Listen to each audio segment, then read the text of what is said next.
यत्नेषु सर्वेष्वपि नावकेशी केशी स भोजेशितुरिष्टबन्धुः त्वं सिन्धुजावाप्य इतीव मत्वा सम्प्राप्तवान् सिन्धुजवाजिरूपः गन्धर्वतामेष गतोऽपि रक्षैः नादैः समुद्वेजितः सर्वलोकः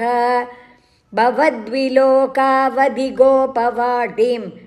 प्रमर्द्य पापः पुनरापतत्वाम्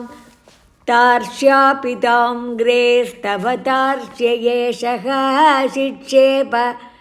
वक्षो भुवि नामपादं भृगोः पदाघातकथां निशम्य स्वेनापि शक्यं तदितीव मोहात् प्रभञ्जयन्नस्य कुराञ्चलं द्राग् अमुं च शिक्षेपित दूरदूरं सम्मूर्छितोऽपि ह्यतिमूर्छितेन क्रोधोष्मणा खादितुमादृतस्त्वाम् त्वं वाहदण्डे कृतधीश्च वाहादण्डं यदास्तस्य मुखे तदानीं तद्वृद्धिरुद्धश्वसनो गतासुः सप्तीभवन्नव्ययमैक्यमागात् आलम्बमात्रेण पशोः सुराणां प्रसादके नूत्नगिवाश्वमेधे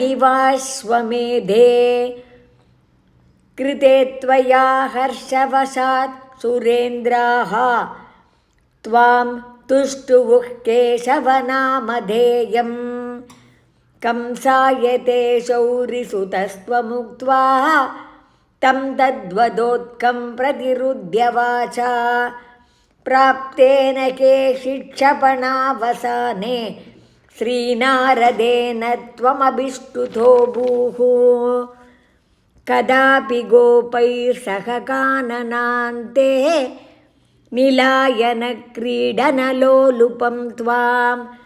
मयात्मजः प्रापदुरन्तमायो व्योमाभिदो व्योमचरो परोधी सचोरपालागितवल्लवेषु चोरागितो गोपशिशून् पशूंश्च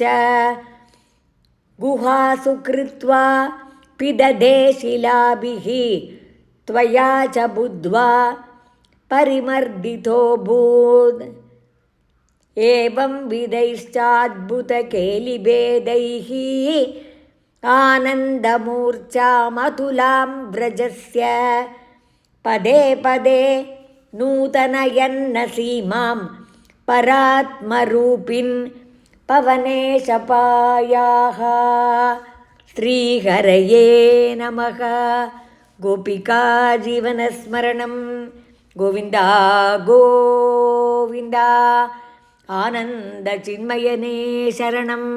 श्रीचोट्टानिकर भगवती अमये शरणं नारायण अखिलगुरोर्भगवन् नमस्ते।